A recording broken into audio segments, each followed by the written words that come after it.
Fala aí pessoal, beleza? Aqui quem tá falando é o Farias. Hoje é dia de aprender jogando. A história que eu vou contar hoje é a história dos samurais, essa classe de guerreiros formidável. Gosto muito da história desses guerreiros e é um prazer para mim, uma honra trazer eles aqui no canal para vocês. O gameplay que eu vou deixar rolando de fundo é o gameplay do Samurai Warriors 2. É um game um pouco antigo, mas é um game que tem tudo a ver com a temática, é um game legal, então eu resolvi trazer ele aqui no canal. Bom, vamos deixar o gameplay rolando de fundo aí, pessoal, e vamos pro que interessa, a história dos samurais. Eu vou tentar resumir ela bastante, porque como eu sempre falo aqui, toda a história tem muita particularidade, muita vertente, então é interessante que a gente encurte ela para que você fique sabendo, é claro, dos fatos mais importantes, daquilo que é realmente relevante e tentar não encher tanta linguiça assim, porque senão o vídeo iria ficar muito extenso. Então eu procuro dar uma resumida legal na história, mas não deixo nenhum fato que é importante fugir aí do conteúdo do vídeo. Bom, então vamos lá, vamos para o que interessa. Bom, a palavra samurai, ela significa aquele que serve. Bom, samurai significa isso por um grande motivo, porque a maior função de um samurai era servir. Era servir com lealdade ao imperador e era servir com lealdade ao daimyo. O daimyo era o senhor do samurai. O senhor do samurai, por quê? O daimyo era um grande senhor de terras. Daimyo do japonês dai significa grande e myo vem de myoden, que significa terra particular. O daimyo era um senhor que tinha muitas posses, muitas terras hereditárias. O negócio passava de pai para filho. Então, o samurai era quem servia a um daimyo. Bom, como que o samurai era pago pelo serviço que ele fazia, que ele prestava para o daimyo? O serviço que ele prestava para os daimyos em combates, em batalhas, ou fazendo qualquer tipo de prestação de serviço para o seu senhor, era na verdade pago com sacos de arroz, terras particulares ou prestígio que os daimyos ofereciam para os samurais que fizessem as tarefas que os daimyos determinassem que eles fizessem. Bom, tinha outro termo que também que era usado para se referir à palavra aos samurais, né? E na verdade esse termo era usado em um período que era chamado período Tokugawa. Esse período era também conhecido como período Edo, e ele foi o período da história do Japão que foi governado pelos shoguns da família Tokugawa. Shogun, para quem não sabe, é um título de distinção militar e ele só podia ser concedido pelo imperador, para você ver quanto peso tinha um shogun. Existiam também os samurais que não tinham um daimyo, não serviam um daimyo, e ou fugiram da honra, não cometendo o ritual do seppuku, que era o ritual de suicídio que os samurais cometiam quando eles quebravam a sua honra, o seu código de conduta, que era o bushido, ou por alguma coisa eles não fizeram aquilo que eles foram determinados a fazer, eles se sentiam desonrados e eles queriam reaver a sua honra apenas cometendo o suicídio. É claro que existem histórias que falam que o seppuku só era cometido por samurais que faziam coisas realmente muito desonrosas, outros falam que não. Então existem duas vertentes nessa história, mas de fato é que os samurais sim cometiam o seppuku. Muitos samurais cometeram esse ato de se suicidar-se para reaver a honra. Aqueles que não cometiam esse ritual, vamos dizer assim, posso chamar de ritual, ou que não tinham um daimyo, eles eram chamados de ronins. Ronins, traduzindo do japonês, significa homem onda. Bom, então o samurai vamos supor assim, tinha um samurai e um daimyo. Se o daimyo morresse, ele virava ronin? Sim, virava ronin automaticamente até ele arranjar outro daimyo. Mas isso não significava, ser um ronin não significa que ele era um samurai desonrado, jamais. Ser um ronin significava que ele estava sem um daimyo. Sim, ser um ronin desonroso significaria se você perdesse sua honra por algum motivo e não cometesse o seppuku. Aí você seria tratado como um cara que não tinha honra, que era um Ronin. E para você entender mais sobre essa história, tem uma história muito legal, que é o filme dos 47 Ronins. Tem as duas versões, a versão mais antiga e a versão mais nova aí, que foi até o protagonista, o Keanu Reeves. Vale a pena você ver esse filme, eu gostei bastante, achei ele interessante. É uma história baseada em fatos reais, isso torna mais interessante ainda. Bom, aí para quem pergunta assim, quais eram as atividades dos samurais? Os samurais só serviam então para servir o daimyo e ao imperador. Na verdade, cara, o samurai ele tinha suas tarefas diárias. Eles eram coletores de impostos, eles eram também servidores civis do império. Eles eram, vamos dizer assim, os responsáveis por colocar a ordem no barraco. Muitas vezes os samurais eles estabeleciam a ordem indo contra a vontade dos camponeses. A figura do samurai ele era muito temida pelos camponeses, mas ela era tratada com muito respeito pelos cidadãos japoneses. Mas eram tipo duas opiniões assim que se divergiam. Para alguns, os samurais eles eram apenas guerreiros ogros, estúpidos, que só sabiam reprimir, matar e etc. Mas para outros, eles eram tidos como verdadeiros exemplos a ser seguido. E até hoje isso ecoa no Japão, né? Eu não achei a palavra, mas até hoje isso tem muita força lá no Japão. Muitas pessoas ainda seguem o Bushido, o código de conduta, e muitos ainda querem que esse período da era dos samurais volte para o Japão. Isso é uma coisa muito interessante. Tem muita gente que quer que esse reinado volte. Bom, o samurai mais famoso de todos os tempos foi o Miyamoto Musashi. Ele foi um guerreiro que veio do campo e ele participou da Batalha de Sekigahara. A Batalha de Sekigahara ela foi conhecida também como a divisão do reino. Ela foi o conflito que decidiu, né, abriu o caminho, na verdade, para a ascensão do Shogun Tokugawa Ieyasu ao poder do Japão. O Miyamoto ele também derrotou Yoshioka, que foi um grande samurai. Eu li um pouco sobre a história desse cara. Realmente ele foi aí muito habilidoso. E ele derrotou esse cara em Edo, que hoje Edo é a atual Tóquio. E ele venceu também outro grande samurai, que foi Sasaki Kojiro. Vale a pena você ler também a história desses três samurais, do Miyamoto, do Sasaki e do Yoshioka. É difícil achar a história deles. Eu achei num livro muito antigo que eu peguei por sorte aí num brechó que tinha várias coisas lá, e é um brechó que tem bastante coisa de livro aqui na cidade. E cara, eu acabei achando lá, tinha umas histórias do Japão e tinha um de samurai lá, e li um pouquinho sobre a história dos caras. Realmente é interessante. Na internet você vai achar, mas tipo pouca coisa, coisa bem curtinha assim. Se você gosta de história, gosta de samurais, gosta de literatura, vale muito a pena. Bom, o samurai, depois que ele se tornava um samurai, né? Um samurai depois ele se tornava um samurai. Um cidadão depois que se tornava um samurai, a sua família ganhava o privilégio do sobrenome, que tinha muito peso. E além disso, o samurai ele tinha o dever de andar com duas espadas na sua cintura. E era o cinto que era chamado de waobi. Eles andavam com duas espadas, era uma menor e uma maior. A maior era a katana e a menor era chamada de wakazashi, né? Então as pessoas sabiam que aquele guerreiro, que aquele cidadão era um samurai quando ele andava com aquelas espadas. Ele tinha um dever, na verdade, de andar com essas espadas. Como se tornar um samurai? Você deve estar se perguntando. Naquela época, né? Um samurai ele se tornava era só tipo, houve uma época, né? Eu sei que pessoas vão falar isso aqui, talvez vão comentar sobre isso, então eu já vou falar. Teve uma época em que era só se alistar para aprender artes marciais, você poderia se tornar um samurai, sim. Mas isso aí foi descontinuado. Quando os samurais deixaram de ser classe e virar casta de samurais, aí só podia virar samurai quem recebesse o título de pai para filho. Então houve-se uma época, mas o título era só concedido de pai para filho. Isso durou muito pouco tempo. Bom,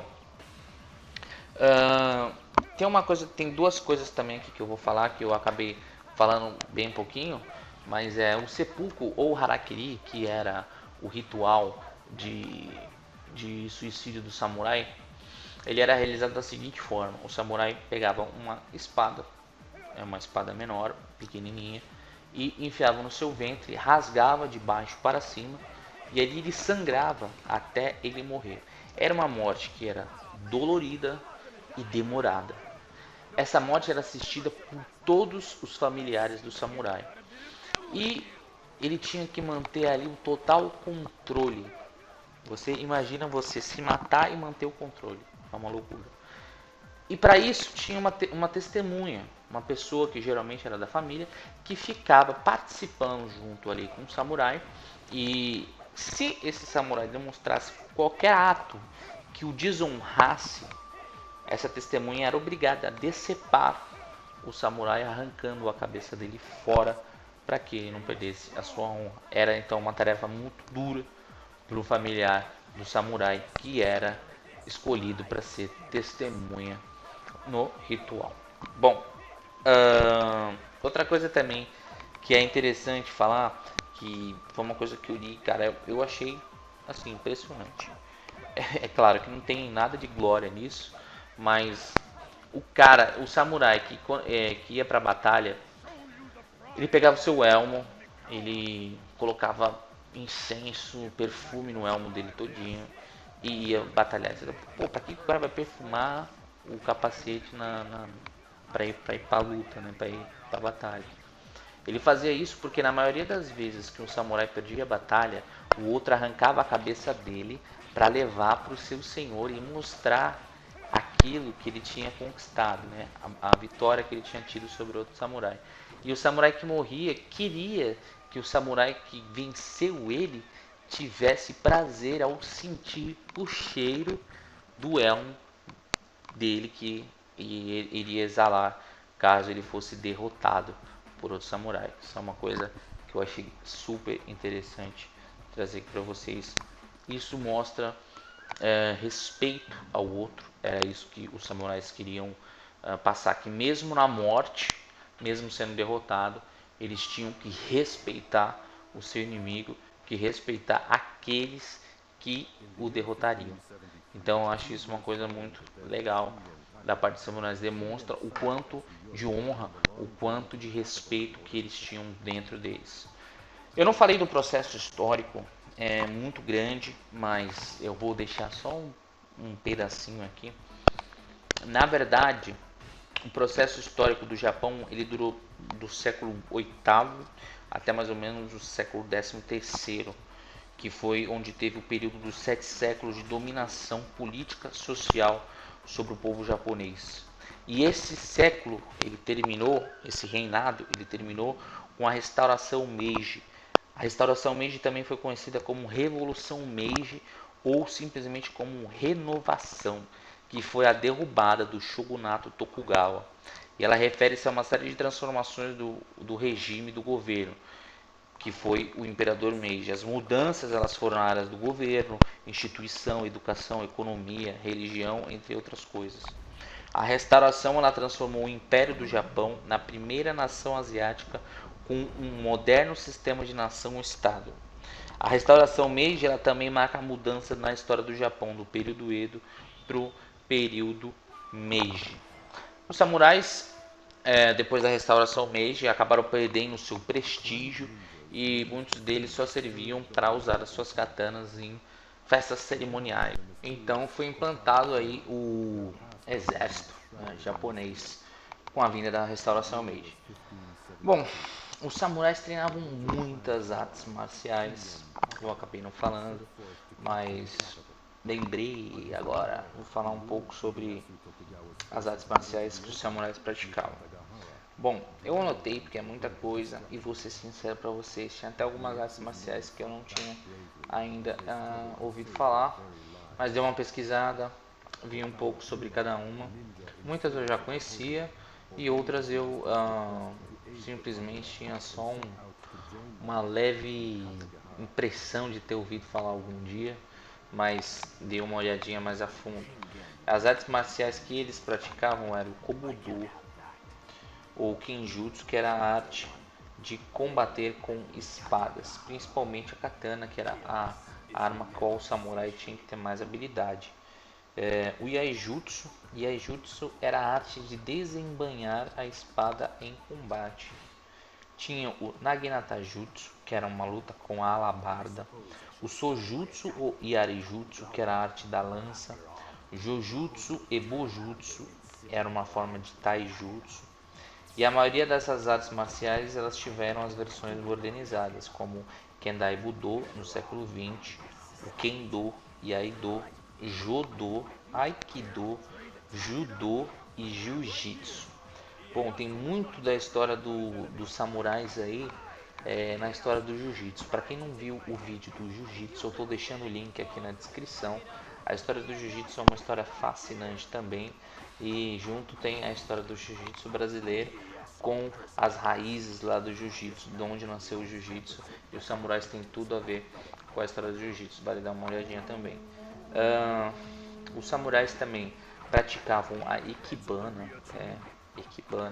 arte de florais, porque trabalhavam as mãos, e aquilo que trabalhasse as mãos tinha também a ver com as artes marciais, segundo os samurais. Eles também faziam o Shano-Ryu, que era a arte de fazer chás. Muitos dos samurais também eram poetas, calígrafos, pintores e escultores. Todos os samurais, sem exceção, eles tinham que dominar também o arco e flecha. Alguns também usavam bastões, lanças e outras armas como a foice e a corrente. Bom, pessoal, tem bastante conteúdo sobre samurai aí na internet, bastante história. Eu espero realmente que vocês tenham gostado do vídeo, que ele tenha sido explicador de alguma forma, que tenha tirado alguma dúvida de vocês com relação a algum determinado ponto desse assunto em específico. Vai vir muitos mais vídeos aqui no canal, então se inscrevam aí para ficar ligado em cada vídeo que vai vir. Eu deixo para vocês aí, opinião minha, pessoal, o filme de samurai que eu mais gosto é O Último Samurai. Pode até parecer clichê, mas não é. É o filme que melhor conta a história dos samurais, o que se diz respeito ao código de conduta do samurai, a honra levada ao extremo, as habilidades de um samurai, a lealdade que ele tinha, o respeito. Esse filme é simplesmente sensacional. Os 47 Ronins é uma história também extraordinária que conta os Ronins que quiseram reaver a sua honra novamente, e é um filme também sensacional. É um filme novo com Keanu Reeves, acho que vale a pena ver também. Não são porque são filmes novos. Os 47 Ronins também tem uma versão mais antiga. Se você quiser ver a mais antiga, não tem problema. Mas eu acho que o filme que eles fizeram aí tá muito bom. Jogos de samurai a gente tem uma infinidade. O que eu mais gosto é o Afro Samurai, mas eu não consegui achar para poder colocar no vídeo para vocês. Mas eu vou trazer o gameplay do Afro Samurai em outra oportunidade. Anime também tem um Afro Samurai, tem um Samurai X, tem o Samurai Shodown, tem um game de Samurai Shodown também. Tem bastante coisa de samurai legal, vale a pena vocês dar uma conferidinha aí, pessoal. Aquele forte abraço a todos vocês, não se esqueçam de dar um likezinho aí no vídeo para ajudar, dar um joinha, e um forte abraço a todos, até a próxima. Fui. Daimyo. O Daimyo era o senhor do samurai. O senhor do samurai, por quê? O Daimyo era um grande senhor de terras. Daimyo do japonês Dai significa grande e Myo vem de Myoden, que significa terra particular. O Daimyo era um senhor que tinha muitas posses, muitas terras hereditárias. O negócio passava de pai para filho. Então, o samurai era quem servia a um Daimyo. Bom, como que o samurai era pago pelo serviço que ele fazia, que ele prestava para o daimyo? O serviço que ele prestava para os daimyos em combates, em batalhas, ou fazendo qualquer tipo de prestação de serviço para o senhor, era na verdade pago com sacos de arroz, terras particulares ou prestígio que os daimyos ofereciam para os samurais que fizessem as tarefas que os daimyos determinassem que eles fizessem. Bom, tinha outro termo que era usado para se referir à palavra aos samurais, né? E na verdade esse termo era usado em um período que era chamado período Tokugawa. Esse período era também conhecido como período Edo, e ele foi o período da história do Japão que foi governado pelos shoguns da família Tokugawa. Shogun, para quem não sabe, é um título de distinção militar, para que você fique sabendo, é claro, dos fatos mais importantes, daquilo que é realmente relevante, e tentar não encher tanta linguiça assim, porque senão o vídeo iria ficar muito extenso.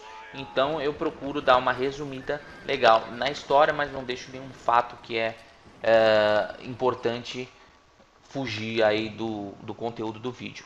Bom, então vamos lá, vamos para o que interessa. Bom, a palavra samurai, ela significa aquele que serve. Bom, samurai significa isso por um grande motivo, porque a maior função de um samurai era servir. Era servir com lealdade ao imperador e era servir com lealdade ao... Fala aí pessoal, beleza? Aqui quem tá falando é o Farias. Hoje é dia de aprender jogando. A história que eu vou contar hoje é a história dos samurais, essa classe de guerreiros formidável. Gosto muito da história desses guerreiros e é um prazer para mim, uma honra trazer eles aqui no canal para vocês. O gameplay que eu vou deixar rolando de fundo é o gameplay do Samurai Warriors 2. É um game um pouco antigo, mas é um game que tem tudo a ver com a temática, é um game legal, então eu resolvi trazer ele aqui no canal. Bom, vamos deixar o gameplay rolando de fundo aí, pessoal, e vamos pro que interessa, a história dos samurais. Eu vou tentar resumir ela bastante, porque como eu sempre falo aqui, toda a história tem muita particularidade, muita vertente, então é interessante que a gente encurte ela. E ele só podia ser concedido pelo imperador, para você ver quanto peso tinha um shogun.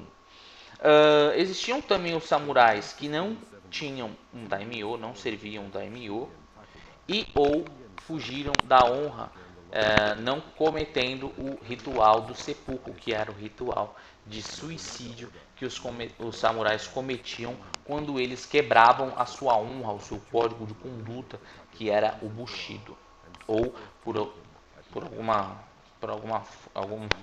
alguma coisa eles não fizeram aquilo que eles foram determinados a fazer, eles se sentiam desonrados e eles queriam reaver a